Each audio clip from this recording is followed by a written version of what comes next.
Hi అండి, నేను సుమిత్ర. ఇవాళ నేను వంకాయలతోటి తెల్ల వంకాయలు తీసుకున్నానండి. నల్ల వంకాయలు కాదు ఇవి, తెల్ల వంకాయలు బాగుంటాయి. బిర్యానీ చేశాను. ఈ బిర్యానీ ఎలా వచ్చిందో చూద్దాము. బాగా వచ్చిందండి, చూస్తుంటేనే అనిపిస్తుంది కదా, బాగా వచ్చింది. పొడి పొడిగా చూడండి ఎంత బాగా వచ్చిందో. దీన్ని ఇప్పుడు ప్లేట్లోకి సర్వ్ చేసుకుందాము. తర్వాత దీని టేస్ట్ ఏంటో చూద్దాము. ఇప్పుడైతే బిర్యానీని ప్లేట్లోకి సర్వ్ చేసుకొని చూద్దాం. ఈ వంకాయతోటి బిర్యానీ అబ్బా ఏముందో, సూపర్ ఉందండి. మనకు చికెన్ మటన్ అస్సలు ఏమొద్దు అనిపిస్తుంది ఈ వంకాయ ముందు, అంత బాగుందన్నమాట బిర్యానీ. వంకాయలు కూడా వేసుకొని చూద్దాము. వంకాయలు బాగా ఉడికిపోయాయి, మెత్తగా సాఫ్ట్గా ఉడికాయి, చాలా మృదువుగా ఉన్నాయి. నాకు వంకాయ అంటే చాలా ఇష్టం అండి. నాకు వంకాయ అంటే చాలా, ఇంకేం అవసరం లేదు. నేను ఇంకేం తినను అన్నమాట. చికెన్ అవి కూడా ఏం తినను. అంత వంకాయ అంటే అంత ఇష్టం, నా ఫేవరెట్ డిష్ వంకాయ. అందుకని వంకాయ బిర్యానీ చేశాను. సూపర్ ఉంది అసలు. రైతాతో తీసుకుంటే సూపర్ ఉంటుంది. దీని ప్రాసెస్ ఏంటో చూసేద్దాం ఇప్పుడు. దీంట్లోకి ఆయిల్ 2-3 స్పూన్స్ ఆయిల్ వేసాను. అండ్ అలాగే 2 స్పూన్స్ నెయ్యి కూడా వేసుకోవాలి. వేసుకోవచ్చు, వేసుకోకపోవచ్చు, కానీ నేను వేస్తున్నాను. వేస్తే మంచి టేస్ట్ ఉంటుంది, మంచి ఫ్లేవర్ ఉంటుంది, టేస్ట్ బాగుంటుంది అన్నమాట. వెజ్ బిర్యానీలోకి ప్రతి దేంట్లోకైనా బిర్యానీలోకి నెయ్యి వేస్తే మంచి ఫ్లేవర్ బాగుంటుందండి. నెయ్యి వేయాలి.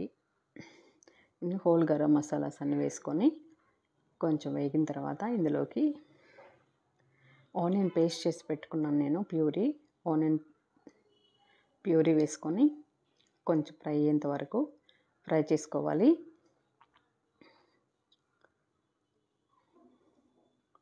ఇప్పుడు ఇందులోకి అల్లం వెల్లుల్లి పేస్ట్ కూడా వేసుకొని 1 స్పూను కొంచెం ఫ్రై చేసుకోవాలి, పచ్చివాసన పోయేంత వరకు.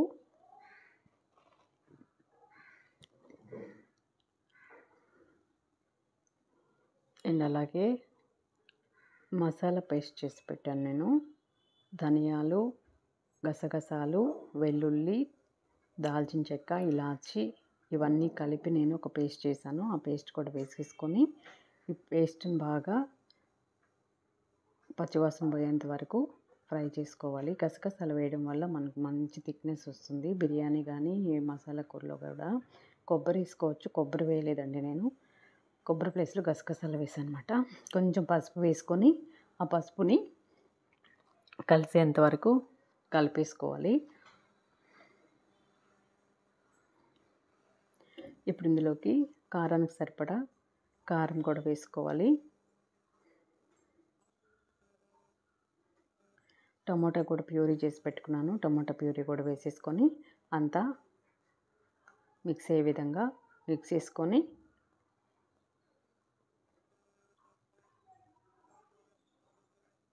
మసాలా అంతా కూడా బాగా ఫ్రై చేసుకోవాలి. రుచికి సరిపడా సాల్ట్ వేసుకొని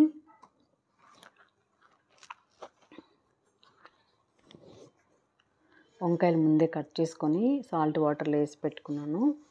వంకాయలు బాగా ఫ్రెష్గా ఉన్నాయి. వంకాయలు కూడా తీసుకొని ఇందులోకి వేసేసుకొని అంతా కలిసే విధంగా కలిపేసుకోవాలి.